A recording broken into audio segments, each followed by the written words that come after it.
pensava, e é isso que tantos outros depois dele, até o dia de hoje, pensam. Mas tudo bem. Então, muitas pessoas pensam que para crer, você precisa de uma evidência. Mas qual é a evidência, então? Para a gente acreditar como vai ser a nossa vida daqui 1, 2, 5 ou 10 anos. Qual é a evidência para isso? Para as pessoas fazerem planos para daqui tanto tempo. Qual é a evidência você tem que isso vai dar certo? Qual é a evidência, inclusive os ateus, para eles acreditarem e tantas pessoas acreditarem na bondade do ser humano? Quando a Bíblia fala que ninguém é bom, e quando a gente vê tantas guerras, tanta maldade pelo mundo. Qual que é a evidência para acreditar no casamento hoje? E muitas pessoas continuam casando, mas o número de divórcio aumenta cada vez mais. Qual é a evidência para acreditar na felicidade? Se é o que todo mundo busca, não existe evidência. Por quê? Não é uma questão de evidência, é uma questão de fé. E o que eu quero mostrar para vocês hoje é que todo mundo tem fé. Amém. Não é uma questão de ter ou não ter fé, é questão de onde você põe a sua fé. Amém. Prega, irmão. Hoje eu quero falar sobre o poder da fé. Sobre o poder de acreditar convictamente, por mais que não existam evidências, ou por mais que você não possa ver, sentir ou tocar. Abram suas Bíblias comigo em João, capítulo 20. Vocês estão comigo? Sim. Vamos lá, João 20 e 24.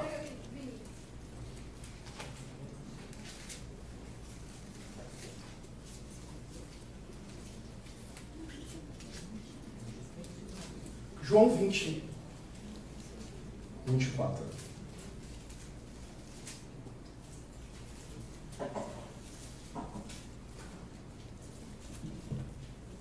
Tomé, chamado Dídimo, um dos 12, não estava com os discípulos quando Jesus apareceu. Os outros discípulos lhe disseram: vimos o Senhor. Mas ele lhes disse: se eu não vir as marcas dos pregos nas suas mãos, se eu não tocar o meu dedo onde estavam os pregos, e não puser a minha mão no seu lado, não crerei. Uma semana mais tarde, seus discípulos estavam outra vez ali, e Tomé com eles. Apesar de estarem trancadas as portas, Jesus entrou, pôs-se no meio deles e disse: a paz seja com vocês. E Jesus disse a Tomé: coloque o seu dedo aqui e veja as minhas mãos. Estenda a mão e coloque no meu lado. Pare de duvidar e creia. Disse-lhe Tomé: Senhor meu e Deus meu. Então Jesus lhe disse: porque me viu, você creu. Felizes os que não viram e creram. Amém. É interessante olhar para uma das escrituras mais famosas da Bíblia. E talvez também por um dos personagens mais famosos da Bíblia, e não por uma razão boa. A gente vê parte da história de Tomé, um dos 12 discípulos de Jesus. Um dos 12 que ele escolheu. Tomé também conhecido como aquele que duvidava. Mas o interessante de Tomé é que a história conta que ele se arrependeu. Olha que interessante. Chegou um momento em que ele parou de duvidar. A gente acabou de ler o momento. Essa é a última vez que Tomé aparece na Bíblia, mas depois disso a história conta que Tomé foi responsável por evangelizar toda a Índia. Toda a Índia. E a Índia foi evangelizada junto com o mundo no primeiro século, amém? Amém. E olha só, a história vai além. Que Tomé morreu como um mártir. Que ele foi transpassado por uma lança que um soldado enfiou nele. E é interessante, não é? Porque ele pediu justamente para tocar na marca de Jesus, que também foi transpassado por uma lança. Isso nos leva a crer que Tomé se arrependeu. Ele parou de duvidar e começou a crer. Amém. Mas imagina naquela época ainda os discípulos na Índia. Você não é Tomé o que duvidou? Já parei de duvidar, tá bom? Você duvidou, né? Assim. Devia ter umas brincadeiras, tipo, Tomé, eu duvido que você vai até ali, ó. Mas ele se arrependeu e mudou. O que a gente vê aqui é quando o Evangelho de João nos conta que certo dia os discípulos estavam reunidos, como nós aqui. Mas Tomé não estava lá. Então olha só, o que fez Tomé duvidar foi faltar no culto. Chegar atrasado. Talvez você pode perder de ver Jesus, como ele perdeu. Mas depois Tomé se arrependeu. Ele foi no culto, estava com os discípulos reunidos. E ele fala, eu não vou crer até que eu veja as marcas dos pregos na mão de Jesus. Até que eu veja Jesus face a face, possa tocar no lado dele. E só aí eu vou crer. Eu preciso ver para crer. E não é isso que a maioria das pessoas acreditam. O ser humano é condicionado a crer, a ver para crer. Mas o que Jesus ensina é o contrário. Como são felizes os que creem sem ver. Amém. E assim tem que ser com a gente. É interessante porque a própria definição de crer envolve uma escolha. A Bíblia fala em João 6, 29, que o nosso trabalho aqui na terra é crer. Isso ensina pra gente que crer não é um trabalho fácil. Crer dá trabalho, não é tão simples. Ao mesmo tempo basta crer. É trabalhoso crer, mas como eu falei, o problema é que a gente precisa ver para crer. Mas Jesus ensina aqui que quando você crê, mesmo sem ver, você vai entender o poder de acreditar. Que acreditar tem poder. Título da nossa aula hoje: o poder de acreditar. Amém. O meu único objetivo essa manhã aqui na frente é ajudar você a entender que acreditar tem poder. Quando você acredita e não duvida que algo vai acontecer, você começa a entender o poder de Deus. A palavra acreditar significa aquilo que você pessoalmente escolhe formar na sua mente. A definição inclui a palavra escolhe. Uma segunda definição: como você escolhe perceber as coisas ao seu redor. Você está vendo que crer, acreditar, implica uma escolha. No final do dia, a gente vai sair dessa sala e cada pessoa, mesmo que seja fora daqui, e no final do dia você decide acreditar, você escolhe acreditar no que você quer acreditar. O bom é que Tomé, depois que ele viu, ele acreditou. E depois ele passou a acreditar mesmo sem crer. E esse é o alvo de cada um de nós. Problema: a gente odeia descobrir que a gente está errado. Já no século 3 a.C., na verdade, já no século 5 a.C., surgiu um filósofo famoso, que muitos de vocês odeiam, chamava Pitágoras. Ele era não só um filósofo, ele era um matemático também. Amém. Ele fez aquele negócio lá, que tem que fazer os quadrados e somar. Teorema. Mas a gente não vai falar isso hoje. Amém. E ele já falava que a Terra não era plana. A Terra deveria ser redonda. No século 3 surgiu um outro filósofo, talvez vocês odeiam também, que chamava Aristóteles. Ele era matemático também, para variar.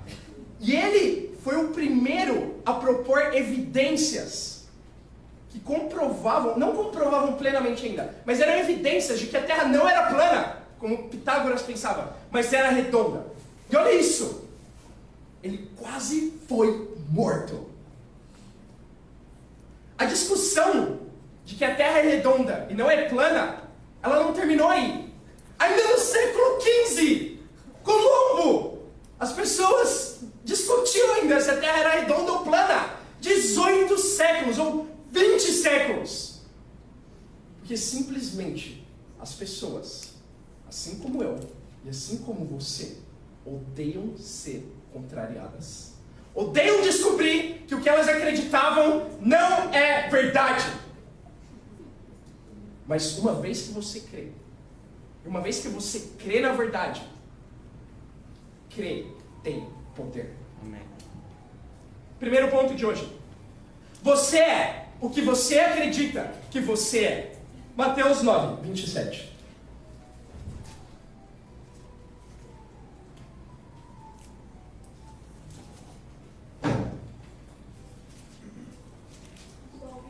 Mateus 9, 27.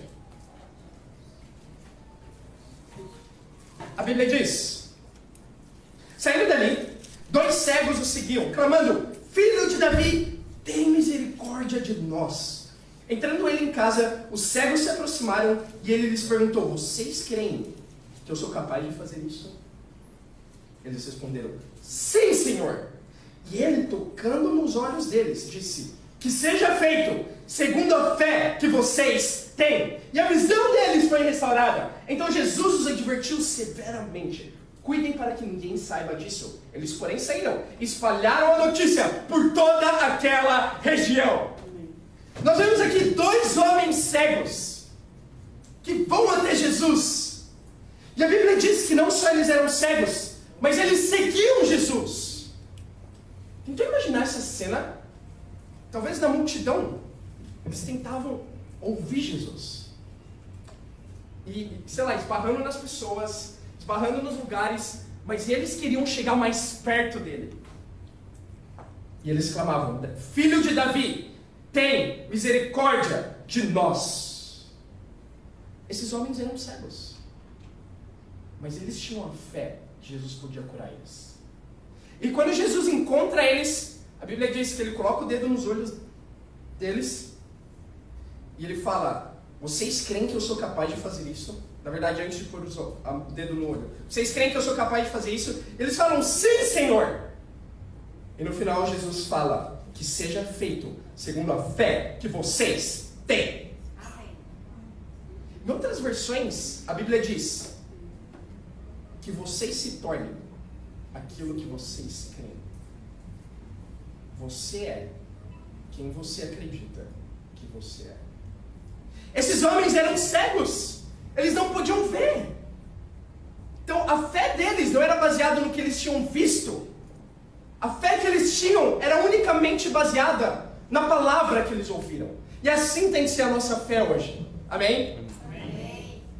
Mas mais do que isso, eles eram cegos. Eles nunca tinham visto Jesus. Eles nunca tinham visto os milagres de Jesus. Tudo o que eles tinham feito é ouvir de Jesus, ouvir dos milagres de Jesus. E mesmo assim, eles tinham tanta fé que Jesus falou: seja feita segundo a fé que vocês têm. E eles tinham a fé que eles já tinham sido curados, que eles já não eram mais cegos. E assim foi feito, segundo a fé que eles tinham. Impressionante. Vai haver um tempo em que a fé de cada um de nós vai ser testada também. Vai haver um dia ou um tempo na sua vida em que Jesus, não fisicamente como aquele, mas Ele vai permitir coisas aconteçam. Ele vai permitir que a mesma frase que Ele falou para os cegos seja válida para mim e para você. E esse dia vai ser feito segundo a fé que você tem. Jesus vai dizer: seja feita segundo a fé que você tem. E quando esse dia chegar, o que você vai ser? Eu ouço muitos de nós hoje acreditando que nós não conseguimos ser puros para Deus sexualmente. E se você acredita que você é um homem impuro sexualmente e que você não consegue ser puro, de acordo com a sua fé vai ser feito. E esse dia vai continuar. E você vai continuar sendo impuro, até que você literalmente vai ser um homem impuro. E esse vai ser você. Se você acredita que você não consegue controlar suas emoções, de acordo com a sua fé vai ser feito. E você vai continuar sendo uma mulher controlada pelas suas emoções, e não pela palavra de Deus. Se você acredita que você não consegue perdoar, de acordo com a sua fé vai ser feito. Você vai ser incapaz de perdoar quem peca contra você. Se você acredita que você é preguiçoso. De acordo com a sua fé vai ser feito. Você vai continuar sendo preguiçoso. Hoje, quem você acredita que você é? É interessante porque meu pai estava me contando um pouco como os treinadores de circo, eles treinam os elefantes lá. Eu não sabia disso. Porque se você reparar, meu pai estava me falando, um elefante é um animal gigante. Mas o que segura um elefante para ele não fugir do circo é uma corda bem fina, amarrada no pé dele com uma estaca. Ele poderia, se ele quisesse, facilmente quebrar a corda e sair dali. Mas você sabe como treinam um elefante? Quando ele é pequeno, os treinadores, eles prendem a perna do elefante com a mesma corda e colocam a mesma estaca. E como ele é pequeno, aí ele não tem a capacidade de quebrar a corda e fugir. Mas ele tenta. Ele tenta. Durante os primeiros dias, os primeiros meses, até o primeiro ano. E aí ele para de tentar. Mas é justamente a partir daí que ele cresce. Ele se torna um animal grande. E ele podia facilmente quebrar a corda e fugir. Mas durante um ano inteiro, ele se treinou a acreditar que ele não consegue sair. Eu ouvi uma história muito triste sobre um circo que pegou fogo. E um dos elefantes que estavam lá, presos por uma corda desse tipo, ele morreu queimado. Ele poderia sair se ele quisesse, mas ele morreu queimado, porque ele acreditou, ele acreditava que ele não era capaz de ser livre. Você começa a entender agora o poder de acreditar? Acreditar tem tanto poder que pode aprisionar você, ou pode libertar você. Acreditar tem o poder de te libertar. E essa é a nossa fé como discípulos.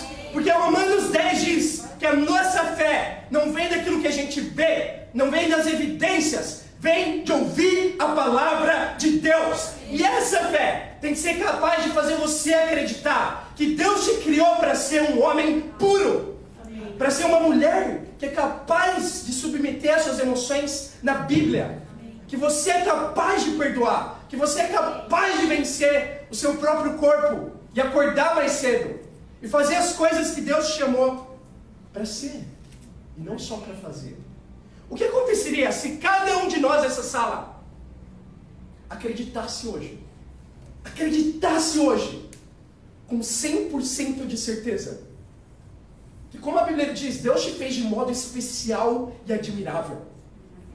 Se cada um de nós nessa sala acreditasse que nós somos a luz do mundo, que você é a luz do mundo como um discípulo de Jesus, e que Deus te escolheu para causar um impacto nesse mundo. Jesus acreditava em quem Ele era. Jesus nunca duvidou que Ele era a luz do mundo. E é por isso que 2000 anos depois, a gente está falando dele nessa sala. Amém. Amém. Se você acreditar que você é a luz desse mundo, que Deus te escolheu, junto com todos os discípulos, para ir todos os dias, em todos os lugares, poder levar a luz de Deus para esse mundo de trevas, você vai causar um impacto.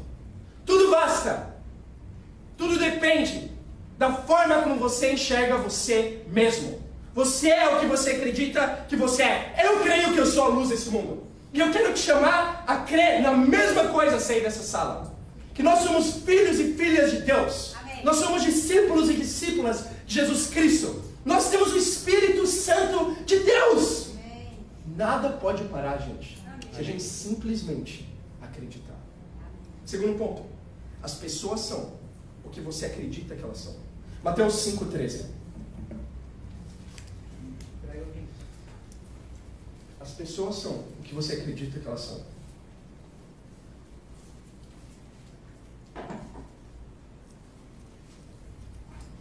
A Bíblia diz, Mateus 5,13.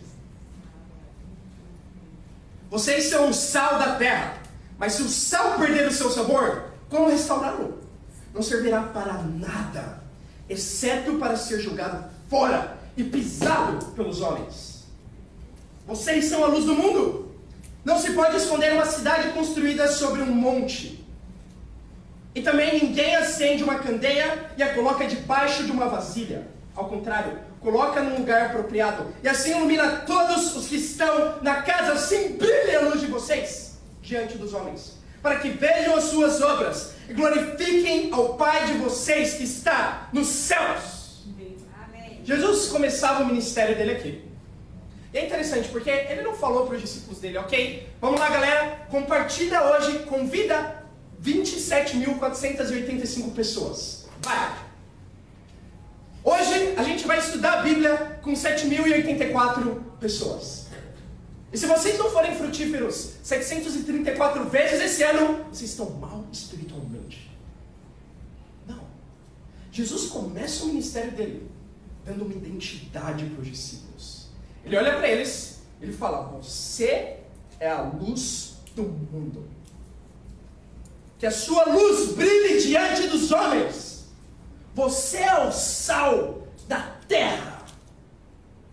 Na verdade, a terra é 3/4 feitas de água. Então, na verdade, a gente é meio que o sal da água. Eu não sei se você já tentou contar alguma vez as gotas do oceano. Eu já tentei. Então foi tipo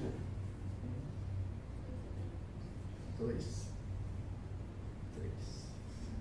Ah! Já aconteceu?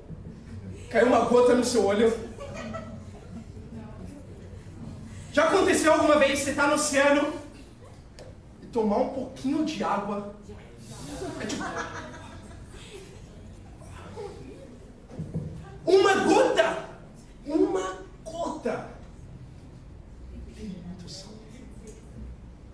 Um pouquinho de gota e aquele sal dentro de você. Jesus diz que nós somos o sal da terra. Não é assim nos estudos bíblicos? Então, eu queria compartilhar uma escritura com você. Você ensina um discípulo. Ou nos tempos de discipulado. Acho que você precisa ser mais humilde. Esse é o sal da terra. É o sal da palavra de Deus. Assim acontece quando a gente abre a Bíblia. Com cada pessoa. A gente tem que crer que não só nós somos chamados para sermos a luz do mundo, mas cada pessoa também.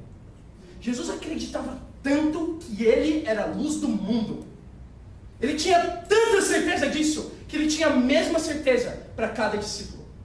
Que ele tinha a mesma certeza para cada pessoa que ele encontrava. Discípulo ou não. Essa é a fé que a gente tem que ter. Alguns especialistas dizem que uma regra importante para ajudar crianças com autismo, ou que têm autismo, é nunca chamar essa criança de autista. Você deve sempre dizer que ela tem autismo. Porque se você chama uma criança de autista, eles dizem que simplesmente você está dando poder para a doença. Mas, de novo, o que acontece no reino, quando a gente estuda a Bíblia para as pessoas, chama elas de orgulhosas, ou de egoístas, ou de preguiçosas. É fato que a maioria das pessoas, elas praticam essas coisas. Mas a gente não pode dar poder para o pecado também. Amém. Amém. Eu aprendi muito do meu pecado no casamento. Eu descobri, gravem essas. Queria pedir para os homens gravarem essas. Sim. Se você é casado, você já sabe disso. Se você vai casar, vai ser importante para você. Tudo bem, Luca? Já? Eu lembro quando um discípulo que eu conheci lá em Miami, de 40 anos na fé, ele veio do meu lado e falou: Vini, vou te ensinar algo muito importante para o seu casamento. 95% das vezes, a Bia vai estar certa. E eu olhei assim. E ele falou: e as outras 5%, eu já comecei a ter uma esperança. Ele falou: as outras 5% não importa.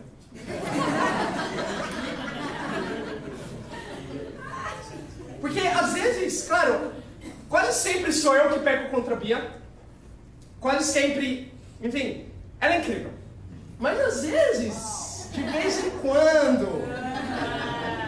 não importa. Ela às vezes escorrega.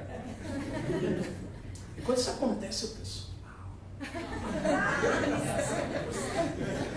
É agora. Mas e as outras 95? O meu coração, honestamente, não só com a Bia, mas com muitos irmãos, eu pude ver. É mesmo quando eu peco. É assumir que o fato de eu ter pecado, na verdade, é pela fraqueza deles. E não pelo meu coração.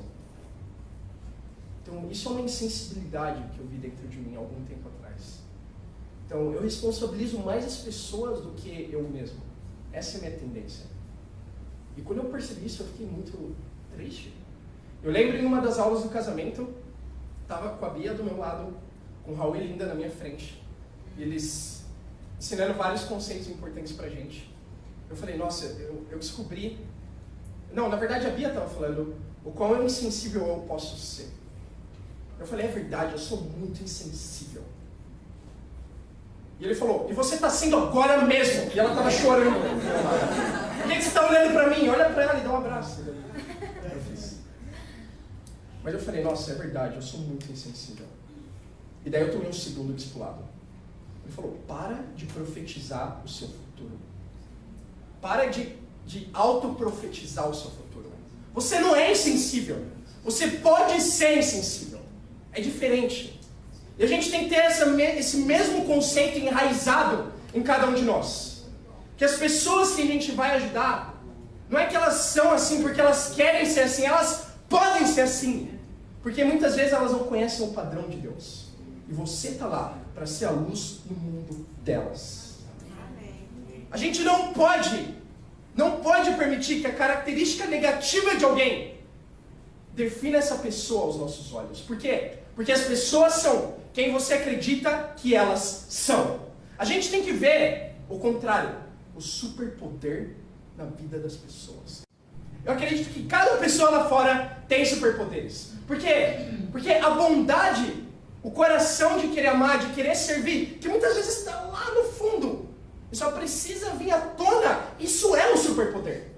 Servir a Deus é um superpoder. Amar a Deus, amar as pessoas, isso tudo são superpoderes. 2 Coríntios 4:13.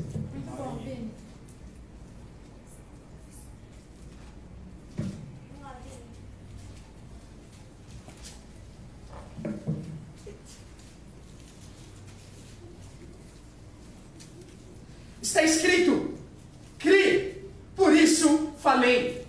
Com esse mesmo espírito de fé, nós também cremos e por isso falamos. Jesus precisou primeiro ensinar os discípulos dele a crerem que eles eram a luz do mundo. E que o mundo poderia ser a luz do mundo também. Para quê? Para que primeiro eles crescem e por isso falassem, por isso evangelizassem. E foi exatamente o que eles fizeram.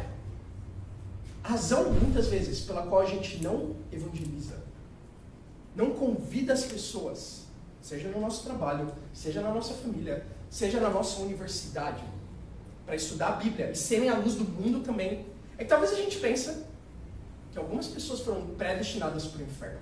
De forma enganosa a gente pensa isso. Talvez esse cara, ele nunca vai ser um discípulo, ele namora, tem um namoro imoral. Talvez essa moça, ela nunca vai ser uma discípula, ela é orgulhosa. De acordo com essa fé, vai ser feito. De acordo com a nossa fé, vai ser feito.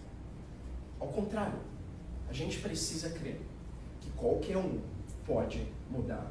Você crê que qualquer religioso pode mudar? Você crê que qualquer ateu pode mudar? Você crê que qualquer pessoa, independente do pecado, da luta e da dificuldade, pode mudar? Amém. A gente crê e por isso a gente fala como discípulos. Eu fiz um voto para mim. Eu queria que cada um de nós tivesse o mesmo voto para si. Na conferência do Chile eu fiz um voto de que cada pessoa que me intimidar, e eu fico intimidado muito fácil. Pessoas mais inteligentes que eu, mais legais que eu, mais altas que eu. Todo mundo é mais alto que eu. Menos o Ayrton. O Paulo. Talvez eu intimido eles. Eu vou confessar, quando eu estudei a Bíblia com o Luca, eu fiquei intimidado. Eu estava em um estudo dele. Tem uma... Ele é mais alto que eu. A mesma coisa com Freitas. Nossa. Esse cara é alto. Vou ter que desafiar esse povo. Eu participei de 1 ou 2 estudos com o Doug também. Meu, o pior é que esse cara é alto e grande. Esse é o pior de todos.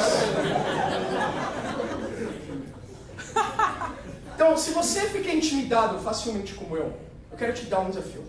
Simplesmente acredita que qualquer pessoa pode mudar. Amém. O Luca mudou. Amém. O Freitas mudou. Amém. O Doug mudou. E eu mudei. Você mudou. Qualquer um pode mudar.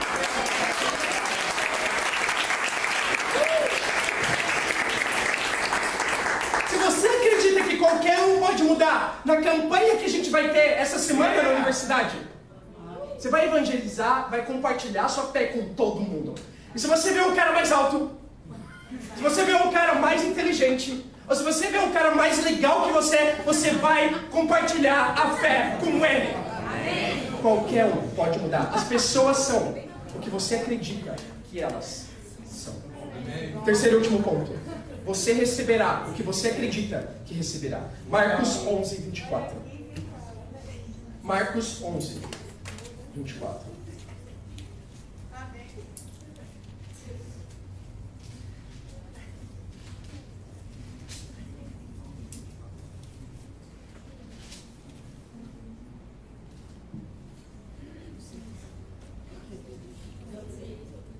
A Bíblia diz: portanto eu digo, tudo o que vocês pedirem em oração, creiam que já o receberam, e assim sucederá. Amém.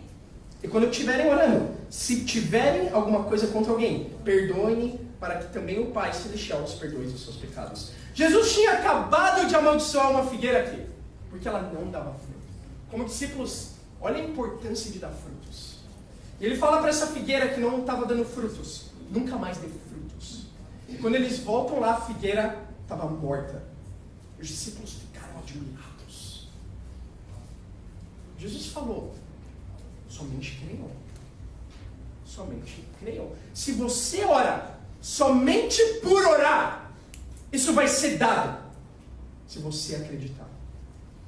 Olha essa convicção que Jesus tinha, que a gente precisa ter. Se você ora como discípulo e não tem dúvida de que vai ser dado só porque você orou. É isso que Jesus está falando aqui. É claro, a gente tem que perdoar, porque a fé, ela requer perdão também. Mas uma das coisas que mais me chama a atenção é que os discípulos não criam também. Eles não criam que o que eles receberiam é o que eles criam que eles receberiam. Eles não entendiam esse conceito que você recebe o que você acredita que você vai receber. Mas olha que interessante, em Mateus 28, uma das escrituras mais famosas que a gente lê o tempo todo, não é? Jesus dá a grande comissão. Ele fala, então, versículo 18, Jesus aproximou-se deles e disse: foi-me dada toda a autoridade nos céus e na terra, portanto vão e façam discípulos de todas as nações, batizando-os em nome do Pai, e do Filho, e do Espírito Santo, ensinando-os a obedecer a tudo que eu ordenei a vocês, e eu estarei sempre com vocês, até o fim dos tempos. Quantas vezes a gente já deu isso? Mas quantas vezes a gente já duvidou disso? Que o plano de Jesus é alcançar cada nação. O plano de Jesus é que cada discípulo faça mais discípulos. Que você faça discípulos. Que você seja frutífero. Que você ajude pessoas a terem um relacionamento com Deus. A viverem como discípulas. Que elas sejam batizadas, como ele diz aqui. E a gente continua ensinando. E dessa forma ele vai estar com a gente até o fim dos tempos. Quantas vezes a gente já duvidou de cada um desses passos? Será que eu tenho que fazer discípulos mesmo? Será que as pessoas vão se batizar no meu bate-papo? Será que o bate-papo vai dar frutos? Será que eu vou ser frutífero? Será que eu sou capaz de discipular alguém? Ou, será que Jesus está comigo? Se você duvida, já duvidou, ou tem duvidado de alguma dessas coisas, eu tenho uma boa notícia. Os discípulos duvidaram também. Versículo 16. Os 11 discípulos foram para a Galileia, para o monte que Jesus lhe indicara. Quando viram, o adoraram. Mas alguns duvidaram. Você vê como mesmo vendo, a gente é capaz de duvidar. A gente não pode ter uma fé simplesmente pelo que a gente vê. A gente precisa ter uma fé no que a palavra de Deus diz. Mas esse é o problema. Muitas vezes a gente duvida. Eu nunca vi uma escritura em que alguém duvida e Jesus fala, não, tudo bem, vai ficar bem. Peraí, deixa eu te explicar aqui de novo, talvez, vamos voltar aqui buscando a Deus e... Ele só fala, para de duvidar. Para de duvidar. A solução de Jesus para as pessoas que duvidavam é, para de duvidar. Somente para. E começa a acreditar. O que eu acho mais interessante de Jesus é que ele não ensina como crer. Ele só fala para crer. Isso basta. Ele fala, para de duvidar, começa a crer e vai orar. E se você orar acreditando, isso vai ser concedido só porque você orou. Verdade. Ele fala, para de duvidar. Em vez de duvidar se você vai dar fruto, seu bate-papo vai crescer, vai lá e prega e faz discípulos. Para de duvidar. Se você está duvidando hoje, o meu desafio é, para de duvidar. Mateus 21, versículo 18. A gente está terminando. Mateus 21, versículo 18. Vocês estão comigo? Sim. Muito bom. Bom, irmão. De manhã cedo, quando eu voltava para a cidade, Jesus teve fome. Jesus tinha fome. E veio numa figueira à beira do caminho, aproximou-se dela, mas nada encontrou a não ser folhas. Então ele disse, nunca mais dê frutos. Imediatamente a árvore secou. Ao verem isso, os discípulos ficaram espantados e perguntaram, como a figueira secou tão depressa? Jesus respondeu, ó, seguro, se vocês tiverem fé e não duvidarem, poderão fazer não somente o que foi feito à figueira, mas também dizer a esse monte, levante-se, atire no mar, e assim será feito. E tudo o que pedirem em oração, se crerem, receberão. A gente vê a escritura paralela sobre a figueira. E aqui Jesus fala sobre um monte. Eu lembro um monte que eu escalei. Não foi agora na conferência do Chile. Amém. Mas eu achei que eu ia morrer. Amém. Eu achei que eu ia morrer. Era o monte mais alto de Los Angeles. Eu fui com alguns discípulos lá. E a gente estava indo... Eu lembro que o líder, a pessoa que estava organizando a ida para o monte, ele estava indo com a gente. E a gente olhou para o monte e falou, nossa, olha aquele topo ali. Imagina se a gente tivesse que ir até lá. Ele falou, nossa, exatamente onde a gente está indo agora. Então tem algum problema com pessoas que organizam escaladas em montanhas, mas tudo bem. São meio loucas. E eu lembro que eu fui super preparado para escalar o monte. Eu estava com meu tênis Vans, tinha uma garrafa de água, levei tipo salgadinho. Eu falei, vamos lá, montanha. E quando eu olhei, eu falei, uau, vamos lá. Tudo bem, isso não vai me intimidar. Essa montanha não vai me parar. Me parou umas 10 vezes.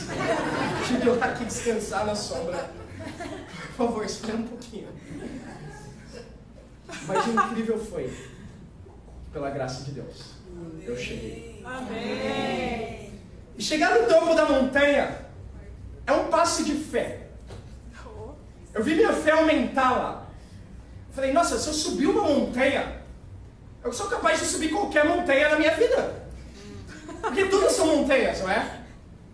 Faculdade, prova, as pessoas fechadas, às vezes as nossas emoções, as nossas lutas, acordar cedo. Bom, eu posso escalar qualquer montanha. Amém. Mas depois que eu li o que Jesus explica aqui, eu aprendi algo sobre montanhas. Montanhas foram feitas para duas coisas. Duas coisas. Ou para serem escaladas, ou para serem movidas. Jesus chama cada um de nós a ter a fé de mover montanhas. Não de escalar montanhas, mais do que isso, de mover montanhas. Amém. Eu não sei qual é a sua montanha essa manhã, mas é hora de ter fé e orar já acreditando que você receberá. É hora de ter fé e orar já acreditando que a gente vai chegar em 100 discípulos na região oeste. Seu bate-papo vai dar fruto, que as pessoas já estão abertas é só abrir a sua boca, orar e ter fé de que você já recebeu. Amém. Primeiro ponto para a oração. Ore acreditando antes de receber. Segundo ponto. Ore especificamente acreditando antes de receber. Então ontem eu estava indo para o nosso English Service e no caminho começou a chover um pouco. Um pouco. Não, foi um pouco mesmo. Então eu estava indo para o metrô, Butantã, saindo da rap. Eu falei, por favor, Deus, para a chuva agora. Eu não quero me molhar. Por favor. E eu orei. A chuva começou a apertar um pouquinho mais. Deus, eu acredito. Eu tinha preparado o nosso irmão. Eu falei, eu acredito que eu já recebi. E Deus atendeu. Eu cheguei no metrô, tinha parado de chover completamente no Butantã. Eu falei, nossa, obrigado, Deus. Só que é lá na Brigadeiro, o English Service. E quando eu cheguei no metrô Brigadeiro, tava um dilúvio. Eu movi a nuvem, eu acho, com a minha oração. Mas ela foi exatamente para onde eu tinha que ir. Eu falei, tá bom, eu vou orar de novo. Eu falei, Deus, por favor, me ajuda a chegar no culto. Mas me ajuda a chegar no culto, e essa foi a minha oração. Antes eu tinha orado, me ajuda a chegar seco. Eu falei agora, me ajuda só a chegar lá. E aí vem o Raul com o guarda-chuva. Falei, ótimo! Por que não? Eu cheguei ensopado, meu sapato está molhado até hoje, até agora. E o que eu entendi com isso? Nossa, eu devia ter orado mais especificamente. Eu devia ter orado para o caminho todo estar seco, sem chuva, ou então para, sei lá, chegar de alguma forma seco lá. Mas o importante é que eu cheguei. Amém. Mas isso ensina uma lição para nós. Ore com a fé ore especificamente, acreditando que você já recebeu. Não só ore especificamente. E última coisa, ore agradecendo antes de receber. Então, imagina se eu chego aqui hoje e falo, Janete, me dá uma carona para o Sukiá. Então, é meio perto daqui, mas está chovendo, é um problema. Então, me dá uma carona. E ela fala, claro, eu te dou. Eu falo, tudo bem, mas eu só vou te agradecer quando eu estiver dentro do seu carro. Porque até lá você não merece um obrigado. Eu vou esperar até lá para te agradecer, porque é assim que é. Não, eu nunca faria isso com a Janete. Então, assim que ela dissesse sim, o que eu faria é obrigado, nossa, muito obrigado. E assim a gente tem que ser com Deus nas nossas orações. Isso é uma fé de mover montanhas. Quando a gente ora acreditando antes de receber, quando a gente ora especificamente acreditando antes de receber, e quando a gente agradece orando especificamente antes de receber. E assim você vai ter uma fé de mover montanhas. Eu queria que você anotasse, por gentileza, as suas 5 orações impossíveis. Agora, por favor, enquanto eu falo, rapidamente. Eu queria que você anotasse se não estiver dentro delas, para Deus te usar para ser frutífero. E para a gente chegar em 100 discípulos no Oeste. Que você pudesse visualizar essas orações. E já acreditasse, já agradecesse por cada uma delas. Amém. Por quê? Porque você vai receber o que você acredita que você vai receber. Eu quero terminar em Romanos 4:17.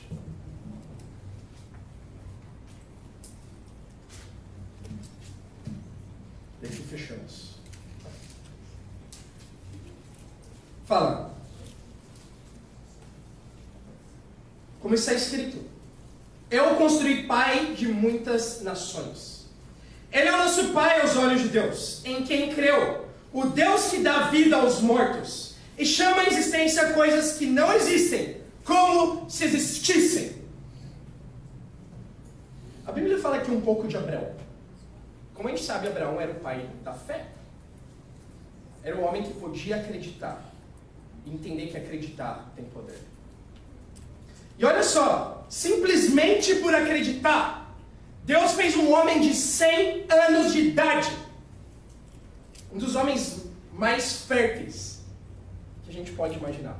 Pai de muitas nações. E esse mesmo Deus, a Bíblia fala, é o Deus que chama os mortos à vida. E é o mesmo Deus que chama à existência coisas que não existem, como se já existissem. Amém. Eu quero lembrar vocês, região oeste, que não é uma questão de ter ou não ter fé. É uma questão de onde você coloca a sua fé. E quando se trata de acreditar em quem você é, onde está a sua fé? Quando se trata de acreditar de quem as pessoas são, onde está a sua fé? E quando se trata de acreditar no que você vai receber, onde está a sua fé? Nós colocamos a nossa fé em um Deus que não é morto, mas em um Deus vivo. Amém. Porque é dele que vem o poder de acreditar. E para ele seja glória. Amém. Amém.